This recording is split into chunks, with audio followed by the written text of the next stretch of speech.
So Rishi Sunak has outmanoeuvred Keir Starmer here, hasn't he? Taking the wind out of his sails and actually could well end up getting to grips with the migrant crisis. Excuse me, we've just decided to go back to where we were in 2016, when we were part of Frontex and we had access to all this information.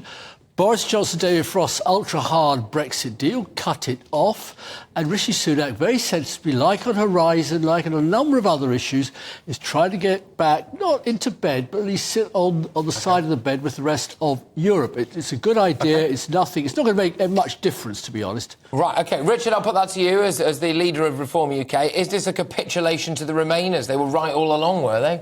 No, not at all. Look, come on, it'll make no difference at all. Patrick, in your monologue, you talked about not wanting to ban things. Actually, you're wrong, Patrick. The one thing the whole country does want to ban is illegal migration, which is completely out of control.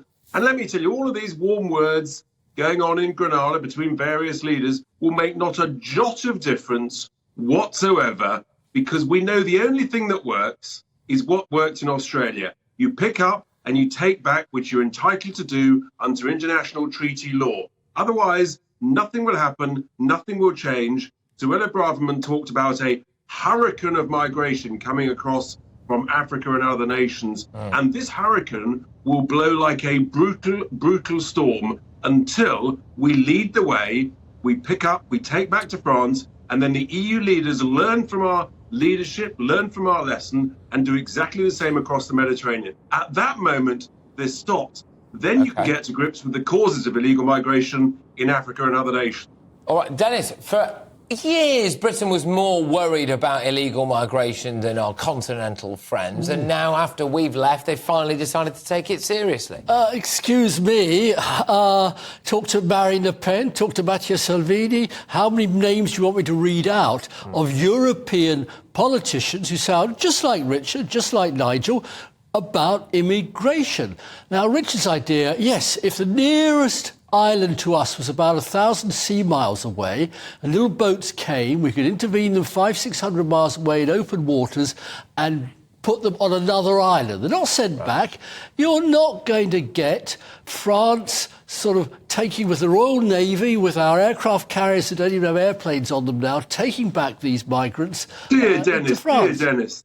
I'm sorry, Richard. I mean, you just don't know the law, the facts. You've not been on the ground. No, you sit there coming up with your instant solutions. Dennis. All right, Dennis. So, Richard, do you know the law? I do know the law. I've read the treaties. I know exactly which clauses, and it's the only way you're going to stop this crisis. Dennis, it's the 1974 Safety of Life at Sea. Dennis, it's the 1982 UN Convention on the Law at Sea. I suggest you read them, get a lawyer, Dennis, and then you'll know that I'm right. And then you can come on and apologise. I think you might have done you there, Dennis. No, you want me to apologise to Richard? I mean, come on, he and I don't apologise to each other. We're friends. You're wrong about that, I mean, he's just... You know, if it was that easy, Richard, why do you think the Italians don't do it? We're much more obsessed. No, then let me finish. I let you finish, Richard. Every country in Europe's going bonkers about this at the moment. Germany is closing or threatening to close its frontiers with Poland. The French Interior Minister says it won't take a single immigrant from Italy, closing frontiers with Italy. The numbers are huge there, and if it was that easy, tough people like Maloney, I can name others, would have done it a long time ago. It just is a dream to pretend there's a magic solution. Go on. It's not a dream. It was done in Australia, Patrick and Dennis. You know that. We're back to the 1,000 miles problem, Richard. All right, Dennis. OK. So, Richard, so as far as you're concerned, then, in terms of sharing intelligence with Frontex and the EU nations, etc., will that not at least have some benefit when it comes to tackling these human smuggling gangs? Patrick, we've sent them nearly £500 million, and it's making no difference whatsoever. Well over 25,000 have come over this year and continuing to come. Hundreds and hundreds of thousands are coming across the Mediterranean. None of this makes any difference until you actually have a proper deterrent, show some proper, courageous, bold leadership like Tony Abbott did 10 years ago in Australia, and it stopped immediately.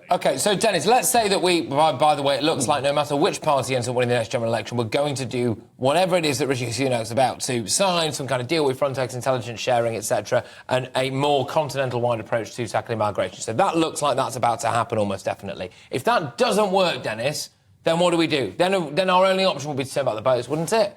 Then your beloved EU wouldn't have helped us.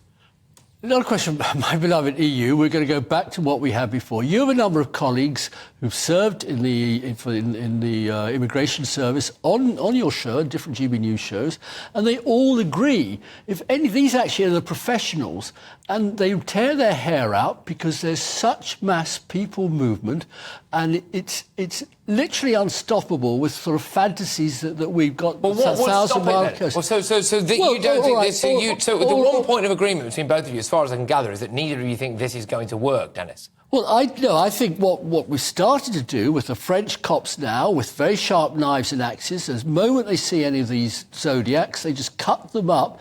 But we're talking about 1,000 kilometres. Can I clarify, he's talking about the boats there? It's 1,000 kilometre long coastline.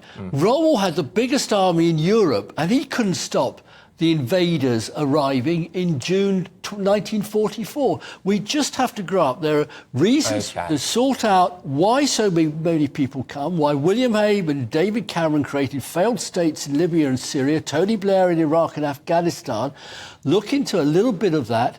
But we'll have to do it cooperate. Let some of the people work here. There's plenty of jobs for them. That works in Sweden, in Germany. The Italians are going to... It doesn't work in Sweden. Absolute nonsense. That's why Sweden has just elected a right-of-centre party in order to stop it, because they've got crime that's going through the roof through illegal migration and indeed through legal migration. So actually, that's just proven you wrong again, Dennis. You've had a bad afternoon. Just final word, Richard. Final words, Richard. Look, the fact is, this will be dressed up as... we should never have left the European Union. Look at us now. We are going to have conversations with them, and we're going to get back involved with the kind of thing that we were in whilst we were in the European Union. That is how this will be sold, Richard, isn't it? Yeah, and look, frankly, we've left the European Union and the British people won't buy it. The only thing the British people will buy is when the boats stop, Patrick. It's as simple as that. We hear all these words. We heard nothing about the European Convention on Human Rights from either the Home Secretary or the Prime Minister at the Tory conference.